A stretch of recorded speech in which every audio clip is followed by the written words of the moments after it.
직장 동료의 뒤통수, 친구의 배신, 믿었던 사람의 등 돌림을 경험해 보셨나요?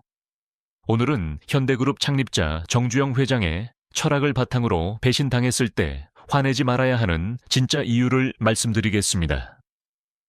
시작하기 전에 배신과 인간관계에 대한 더 많은 실용적인 조언을 원하신다면 구독 버튼을 누르고 알림을 켜주세요.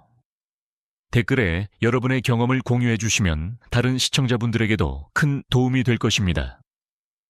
첫 번째 숨겨진 이 점에 대해 말씀드리겠습니다. 배신당한 순간을 떠올려 보세요. 가슴이 뜨거워지고 머리가 하얘지면서 당장 그 사람에게 달려가서 따지고 싶은 마음이 들지 않나요? 밤새 잠 못 이루며 어떻게 복수할지, 어떤 말로 상대방을 혼내줄지 계속 생각하게 됩니다. 이런 분노의 감정에 휩싸이면 우리는 제대로 된 판단을 할 수 없게 됩니다. 하지만 여기서 놀라운 사실이 있습니다.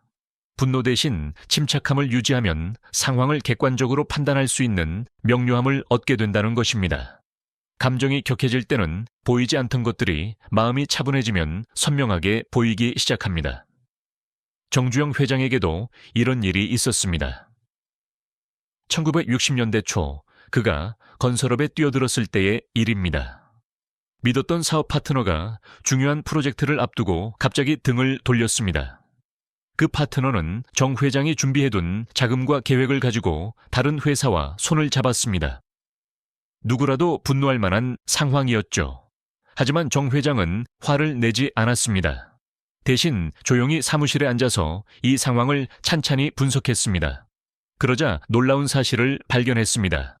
그 파트너가 배신하면서 가져간 프로젝트는 사실 수익성이 그리 좋지 않았다는 것이었습니다. 감정에 휩싸여 있었다면 절대 보지 못했을 진실이었죠. 더 놀라운 것은 그 다음입니다. 정 회장은 이 기회를 활용해서 훨씬 더 큰 프로젝트에 도전했습니다. 파트너가 없어진 상황이 오히려 자신만의 독특한 방식으로 사업을 진행할 수 있는 기회가 된 것입니다. 만약 그때 분노에 사로잡혀 복수에만 매달렸다면 이런 기회를 놓쳤을 것입니다. 저도 대학에서 오랫동안 학생들을 가르치면서 비슷한 경험을 많이 했습니다.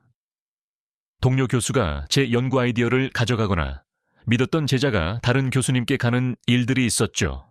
처음에는 당연히 화가 났습니다. 하지만 시간이 지나고 나서 차분히 생각해보니 그런 일들이 오히려 저를 더 독립적이고 창의적인 연구자로 만들어 주었다는 것을 깨달았습니다. 그렇다면 우리는 어떻게 해야 할까요?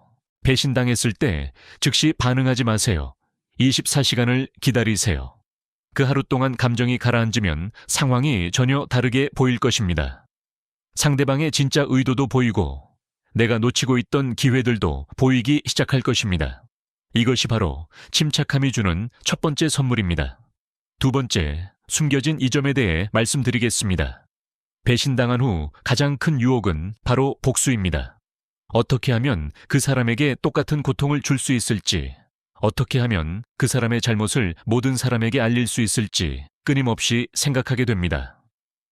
밤잠을 설쳐가며 복수 계획을 세우고 주변 사람들에게 그 사람의 나쁜 점을 이야기하며 시간과 에너지를 소모합니다. 하지만 이런 행동이 결국 나 자신만 더 힘들게 만든다는 사실을 깨닫지 못합니다. 여기서 놀라운 발견이 있습니다. 배신자를 용서하고 놓아주면 그 엄청난 에너지를 자신의 성장과 발전에 집중할 수 있다는 것입니다. 복수에 쏟는 시간만큼 자기 개발에 투자한다면 몇 년 후 완전히 다른 사람이 될 수 있습니다. 정주영 회장의 또 다른 일화를 들려드리겠습니다. 1970년대 현대건설이 중동 진출을 준비하고 있을 때의 일입니다. 회사의 핵심 간부 중 한 명이 중요한 기술 자료와 고객 정보를 가지고 경쟁사로 옮겼습니다. 그 직원은 정 회장이 직접 뽑아서 키운 인재였기에 배신감은 더욱 컸습니다. 주변에서는 모두 법적 조치를 취하자고 했습니다. 그 직원을 고소하고 경쟁사에 압력을 넣어서라도 막아야 한다고 말했죠. 하지만 정 회장의 대응은 달랐습니다. 그는 단 한 번도 그 직원을 비난하지 않았고 오히려 그 사람도 자신의 길을 찾아가는 것이라고 말했습니다. 그리고 놀라운 일이 벌어졌습니다. 정 회장은 그 배신 사건을 계기로 완전히 새로운 인재 선발 시스템을 만들었습니다. 단순히 능력만 보는 것이 아니라 가치관과 충성심을 함께 평가하는 체계를 구축한 것입니다. 또한 직원들이 회사를 떠나고 싶어 하지 않을 만큼 좋은 근무 환경을 만들기 위해 노력했습니다. 결과적으로 그 배신 사건은 현대그룹이 더 강한 조직으로 거듭나는 계기가 되었습니다. 만약 정 회장이 복수와 분노에만 매달렸다면 이런 발전은 불가능했을 것입니다. 제가 대학 교수로 일하면서도 비슷한 경험을 했습니다. 한때 제가 지도하던 대학원생이 논문을 거의 완성한 시점에서 갑자기 다른 교수님께로 옮겨갔습니다. 그것도 제가 가르쳐준 연구 방법을 가지고 말이죠. 처음에는 정말 화가 났습니다. 하지만 그 사건 이후 저는 학생 지도 방식을 완전히 바꿨습니다. 더 체계적이고 학생 중심적인 방법을 개발했고 덕분에 더 많은 우수한 제자들을 길러낼 수 있었습니다. 복수를 포기하는 것이 쉽지는 않습니다. 하지만 그 에너지를 자신에게 투자하는 순간 인생이 완전히 달라지기 시작합니다. 복수 계획 대신 자기 개발 계획을 세워보세요. 그 시간을 책 읽기, 새로운 기술 배우기, 건강 관리하기에 투자하세요. 몇 달 후 여러분은 배신자보다 훨씬 더 발전한 자신의 모습을 발견하게 될 것입니다.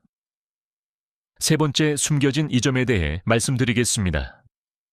배신을 경험한 후 가장 큰 고민 중 하나는 바로 신뢰 문제입니다. 누구를 믿어야 할지 모르겠고 모든 사람이 나를 배신할 것 같은 불안감에 사로잡힙니다. 새로운 사람을 만나도 의심의 눈으로 바라보게 되고 친한 친구들조차 언젠가는 나를 떠날 거라는 생각에 마음의 문을 닫아버리게 됩니다. 이런 상태로는 진정한 관계를 맺기 어렵죠. 하지만 여기에 놀라운 진실이 숨어 있습니다. 배신 경험을 통해 진정한 사람을 구별하는 안목이 생기고 결과적으로 더 깊고 의미 있는 신뢰 관계를 구축할 수 있게 된다는 것입니다. 아픔을 겪은 만큼 진짜와 가짜를 구별하는 능력이 생기는 것입니다.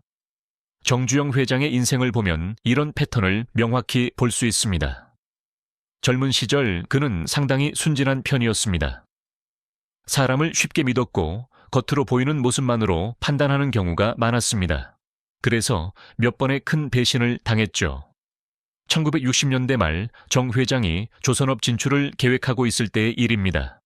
한 해외 파트너가 기술 지원과 투자를 약속했습니다. 그 사람은 정말 신사적이었고 말도 잘했습니다. 정 회장은 그를 완전히 믿고 큰 투자 결정을 내렸습니다. 하지만 계약서에 사인한 지 얼마 되지 않아 그 파트너는 더 좋은 조건을 제시한 일본 회사와 손을 잡고 약속을 어겼습니다. 이 사건은 정 회장에게 큰 충격이었습니다. 하지만 그는 이 경험에서 중요한 교훈을 얻었습니다. 사람을 판단할 때 말보다는 행동을 봐야 하고 약속보다는 그 사람의 과거 이력을 살펴봐야 한다는 것을 배운 것입니다. 그 이후 정 회장의 인재 선별 기준이 완전히 달라졌습니다. 화려한 이력서나 달변보다는 작은 약속도 지키는 사람, 어려운 상황에서도 끝까지 함께하는 사람을 찾기 시작했습니다. 실제로 현대그룹의 핵심 임원들 중 상당수가 이런 기준으로 선발된 사람들이었습니다. 그 결과 정 회장 주변에는 정말로 신뢰할 수 있는 사람들이 모이기 시작했습니다. 이들은 회사가 어려울 때도 함께했고 성공했을 때도 교만하지 않았습니다. 초기의 배신 경험이 없었다면 이런 진정한 동반자들을 찾지 못했을 수도 있었습니다. 저 역시 비슷한 경험을 했습니다. 대학 초기에는 동료들을 너무 쉽게 믿었습니다. 연구 아이디어를 함부로 공유했고 중요한 정보도 별 생각 없이 나눴죠. 그러다가 몇 번의 배신을 당했습니다. 처음에는 모든 사람을 의심하게 되었지만 시간이 지나면서 진정한 동료를 구별하는 기준이 생겼습니다. 진짜 동료는 내가 힘들 때 도와주는 사람, 내 성공을 진심으로 기뻐해주는 사람, 작은 약속도 소중히 여기는 사람이라는 것을 알게 되었습니다. 지금 제 주변에 가장 소중한 사람들은 모두 이런 기준을 통과한 분들입니다. 배신의 경험이 있다면 그것을 바탕으로 신뢰할 수 있는 사람의 특징을 리스트로 만들어 보세요. 그리고 그 기준을 바탕으로 새로운 관계를 만들어 가세요. 몇 년 후 여러분 주변에는 정말로 믿을 만한 사람들만 남아 있을 것입니다. 네 번째 숨겨진 이점에 대해 말씀드리겠습니다. 배신당한 후 우리는 종종 자기 자신을 탓하게 됩니다. 내가 너무 순진했던 건 아닐까? 내가 사람을 잘못 본 건 아닐까? 내게 부족한 점이 있어서 상대방이 떠난 건 아닐까 하는 생각들이 머릿속을 맴돕니다. 자존감이 바닥으로 떨어지고 내 판단력에 대한 믿음까지 사라집니다. 심한 경우에는 자신이 배신당할 만한 사람이라고 여기며 스스로를 더욱 작게 만들어버립니다. 하지만 여기서 완전히 다른 관점을 제시하고 싶습니다. 배신을 통해 자신의 순수함과 진실함을 재확인하고 오히려 자존감이 높아질 수 있다는 사실입니다. 배신당하는 것은 내가 그만큼 진실하게 살았다는 증거이기 때문입니다. 정주영 회장은 이런 철학을 가지고 있었습니다. 1980년대 초 현대그룹이 급성장하던 시기에 한 고위 임원이 회사 기밀을 경쟁사에 넘기고 떠났습니다. 그 임원은 정 회장이 직접 키운 사람이었고 거의 아들처럼 아꼈던 인재였습니다. 주변 사람들은 정 회장이 큰 상처를 받을 거라고 걱정했습니다. 하지만 정 회장의 반응은 예상과 달랐습니다. 그는 임원 회의에서 이렇게 말했습니다. 배신당하는 것은 내가 그 사람을 진실하게 대했다는 증거다. 만약 내가 처음부터 의심하고 감시했다면 배신당하지도 않았을 것이다. 하지만 그런 관계가 진정한 관계일까? 그는 계속해서 말했습니다. 나는 앞으로도 사람들을 진실하게 대할 것이다. 그 과정에서 또 배신을 당할 수도 있다. 하지만 그것이 인간다운 삶이고 그런 나이기에 진정으로 나를 따르는 사람들이 있는 것이다. 이런 마음가짐은 정 회장의 자존감을 더욱 강화시켰습니다. 그는 자신이 옳은 길을 가고 있다는 확신을 가지게 되었고 이것이 그의 강력한 추진력의 원천이 되었습니다. 배신을 당해도 흔들리지 않는 내적 힘이 생긴 것입니다. 저도 교수 생활을 하면서 이런 깨달음을 얻었습니다. 한때 저를 멘토로 여기던 후배 교수가 제가 추천해준 연구 과제를 가지고 다른 대학으로 옮기면서 저와의 관계를 단절한 일이 있었습니다. 처음에는 자책했습니다. 내가 너무 순진하게 모든 것을 알려준 건 아닐까 하고 말이죠. 하지만 시간이 지나면서 다른 생각이 들었습니다. 나는 후배를 진심으로 도우려고 했고 그것은 잘못된 일이 아니라는 점입니다. 오히려 그런 진실한 마음이 있었기에 지금도 많은 제자들이 저를 찾아와 조언을 구하고 진정한 관계를 맺을 수 있었던 것입니다. 배신을 당했다는 것은 여러분이 상대방에게 마음을 열었다는 뜻입니다. 진실하게 대했다는 뜻입니다. 이것은 부끄러워할 일이 아니라 자랑스러워해야 할 일입니다. 세상에는 자신을 보호하기 위해 아무에게도 마음을 주지 않는 사람들이 많습니다. 하지만 여러분은 용기 있게 마음을 내보였습니다. 물론 앞으로는 좀 더 신중할 필요가 있을 것입니다. 하지만 그 진실한 마음 자체를 바꿔서는 안 됩니다. 배신당했을 때 나는 진실하게 살았다는 점을 스스로 인정하고 칭찬하세요. 그 순간 여러분의 자존감은 이전보다 더 단단해질 것입니다. 5번째 숨겨진 이 점에 대해 말씀드리겠습니다. 배신을 경험한 후 가장 힘든 것 중 하나는 바로 미래에 대한 두려움입니다. 또 다시 같은 일이 벌어지면 어떻게 하지? 다음에는 더 큰 상처를 받게 되는 건 아닐까 하는 불안감이 마음을 지배합니다. 새로운 관계를 맺는 것도 중요한 결정을 내리는 것도 모두 두려워집니다. 마치 한 번 넘어진 아이가 다시 걷기를 무서워하는 것과 같습니다. 하지만 여기서 놀라운 발견이 있습니다. 배신 경험을 통해 위기 대응 능력이 생기고 앞으로 어떤 어려움이 와도 이겨낼 수 있는 정신적 근력이 강화된다는 것입니다. 한 번 큰 상처를 이겨낸 사람은 다른 어떤 시련도 견뎌낼 수 있는 힘을 갖게 됩니다. 정주영 회장의 인생이 바로 이것을 보여주는 완벽한 사례입니다. 그는 평생에 걸쳐 수많은 배신을 경험했습니다. 사업 파트너의 배신, 직원들의 배신, 심지어 가족의 배신까지도 겪어야 했습니다. 하지만 그때마다 그는 더욱 강해졌습니다. 1970년대 중동 건설 붐 시절의 일입니다. 현대건설이 사우디아라비아에서 큰 프로젝트를 수주했는데 현지 파트너가 갑자기 계약 조건을 바꾸려곤 했습니다. 그것도 공사가 거의 끝나갈 무렵에 말이죠. 이는 사실상 배신에 가까웠습니다. 만약 그 조건을 받아들이지 않으면 그동안의 모든 노력이 물거품이 될 상황이었습니다. 많은 사람들이 포기하라고 조언했습니다. 하지만 정 회장은 전혀 동요하지 않았습니다. 오히려 이렇게 말했습니다. 이 정도 어려움은 예상했던 일이다. 우리가 지금까지 겪어온 것에 비하면 아무것도 아니다. 그는 직접 사우디아라비아로 날아가서 상황을 해결했습니다. 과거의 배신 경험들이 그에게 협상 능력과 위기 대응 능력을 길러주었기 때문에 가능한 일이었습니다. 결국 프로젝트는 성공적으로 완료되었고 이것이 현대건설이 세계적인 건설회사로 성장하는 발판이 되었습니다. 더 놀라운 것은 1997년 외환위기 때의 일입니다. 그 시절 많은 대기업들이 무너졌지만 정 회장은 이런 위기야말로 우리가 진가를 발휘할 때라고 말했습니다. 과거 수많은 배신과 어려움을 겪으며 단련된 정신력 덕분에 그는 위기를 기회로 바꿀 수 있었습니다. 저 역시 배신의 경험을 통해 이런 정신적 근력을 기를 수 있었습니다. 대학원 시절 지도교수에게 심한 배신을 당한 적이 있습니다. 제 논문을 가로채려는 시도까지 있었죠. 그때는 정말 절망적이었습니다. 하지만 그 경험을 통해 어떤 어려움도 이겨낼 수 있다는 자신감을 얻었습니다. 나중에 교수가 되어서도 여러 위기 상황들이 있었습니다. 연구비 삭감, 학과 통폐합, 동료들과의 갈등 등 많은 일들이 있었죠. 하지만 그때마다 과거의 배신 경험이 저에게 힘을 주었습니다.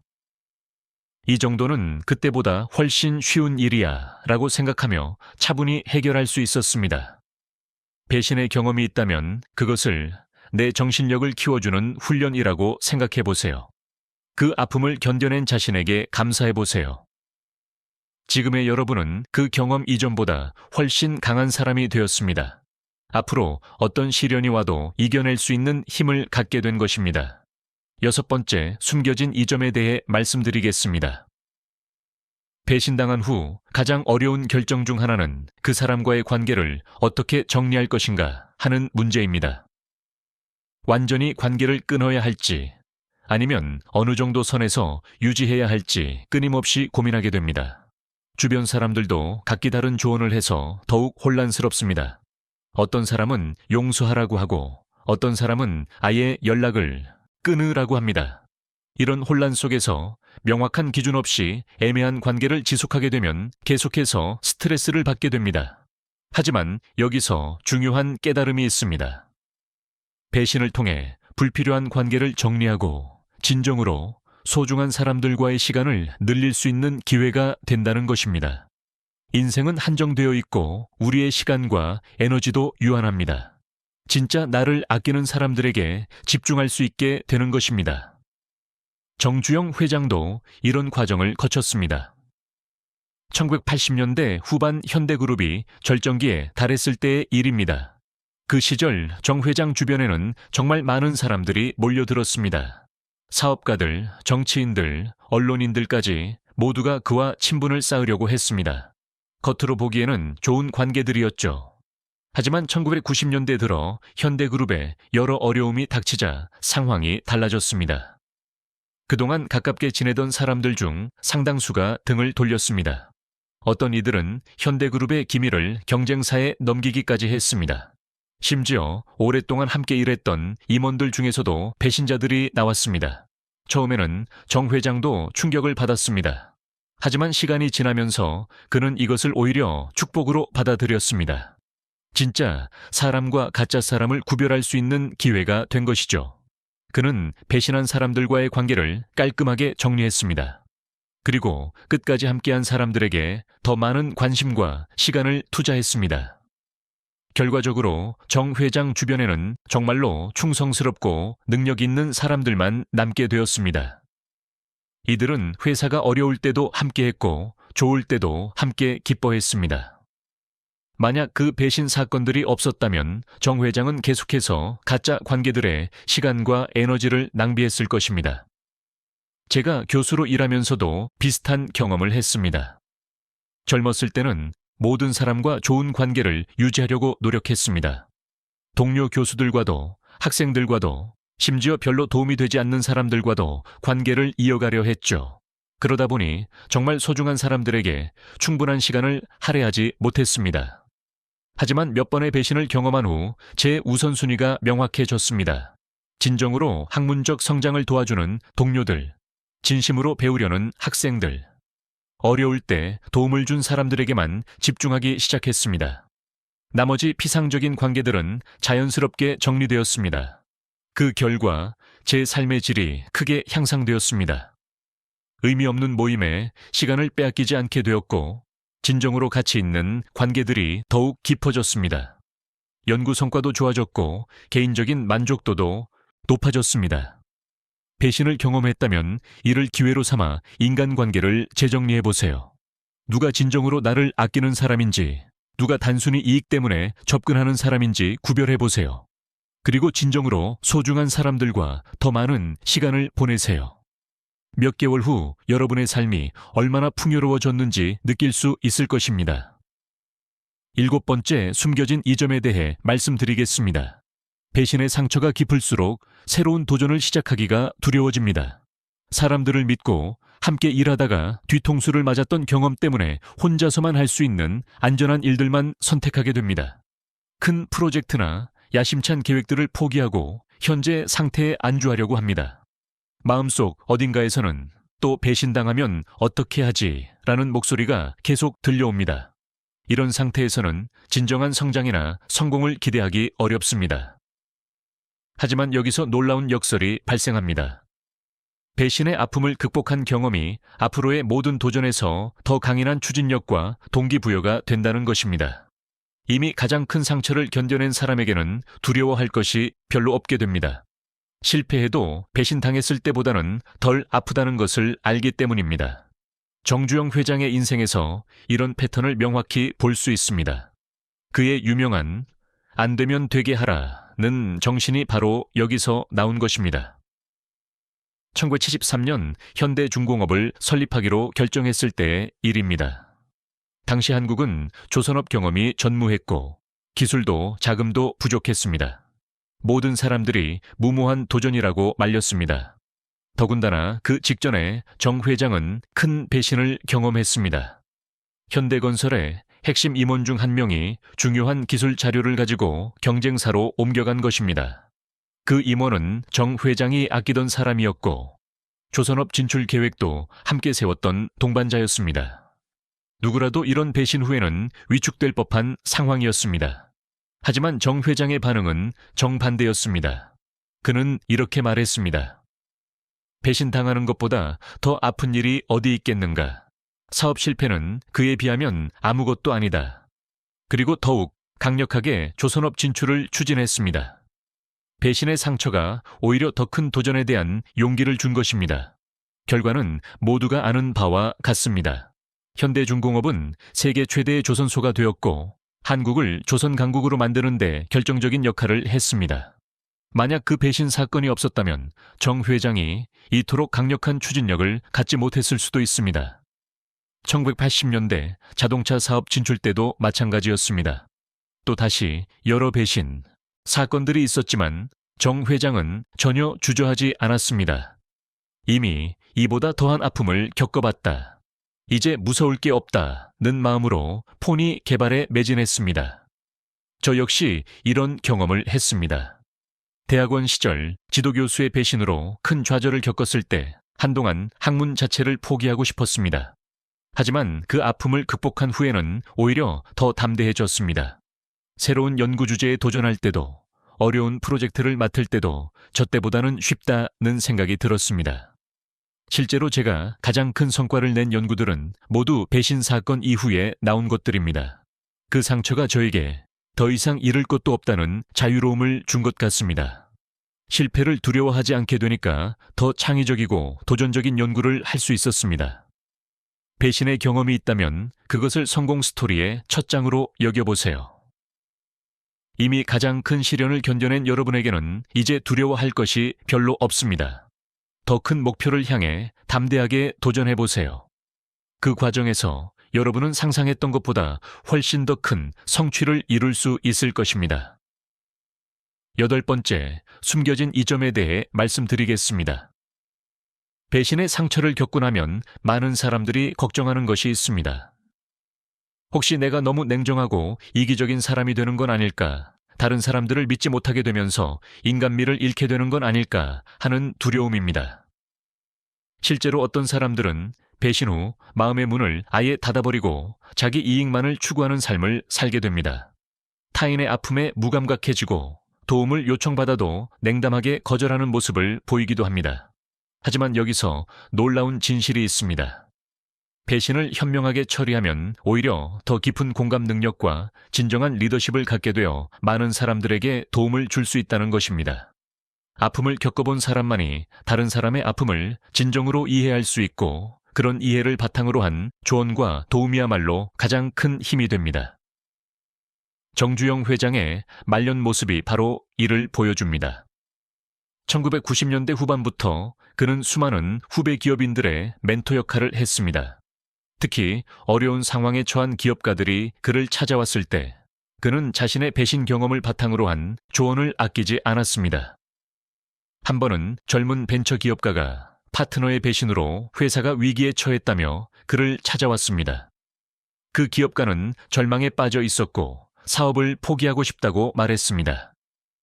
정 회장은 자신의 경험담을 들려주며 이렇게 말했습니다. 배신은 성공의 전 단계다. 나도 수없이 배신당했지만 그때마다 더 강해졌고 더 큰 성공을 이뤘다. 자네도 이 시련을 극복하면 전보다 훨씬 훌륭한 기업가가 될 것이다. 그의 조언은 단순한 위로가 아니었습니다. 실제 경험에서 우러나온 진짜 지혜였기 때문에 그 젊은 기업가에게 큰 힘이 되었습니다. 나중에 그 기업가는 회사를 성공적으로 재건했고 정 회장에게 깊은 감사를 표했습니다. 정 회장은 이런 일들을 통해 더 큰 보람을 느꼈습니다.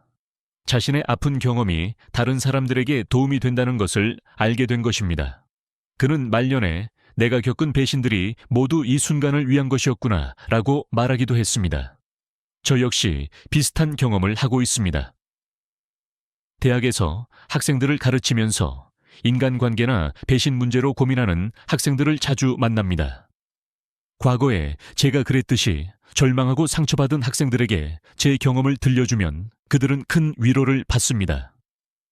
같은 아픔을 겪어본 사람의 조언이기 때문에 더욱 진실하게 다가가는 것 같습니다. 특히 대학원생들 중에는 지도 교수나 선배와의 갈등으로 힘들어하는 경우가 많습니다. 그럴 때마다 저는 제가 겪었던 일들을 이야기해주며 어떻게 극복했는지, 그 과정에서 어떤 교훈을 얻었는지 나누어 줍니다.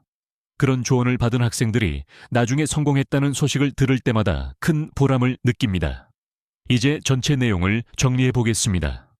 배신당했을 때 화내지 않으면 얻을 수 있는 8가지 숨겨진 이점들입니다. 첫째, 침착함으로 명료한 판단력을 얻습니다. 둘째, 에너지를 복수가 아닌 자기 성장에 집중할 수 있습니다. 셋째, 진정한 사람을 구별하는 안목을 기를 수 있습니다. 넷째, 자신의 진실함을 재확인하며 자존감을 높일 수 있습니다. 다섯째, 정신적 근력을 강화할 수 있습니다. 여섯째, 소중한 관계에 더 집중할 수 있습니다. 일곱째, 더 큰 도전의 동기로 삼을 수 있습니다. 마지막으로 여덟째, 다른 사람을 도울 수 있는 지혜를 얻게 됩니다. 배신의 경험을 바탕으로 비슷한 상황의 사람들을 도와주는 멘토가 되어보세요. 여러분의 아픈 경험이 누군가에게는 가장 소중한 선물이 될 수 있습니다.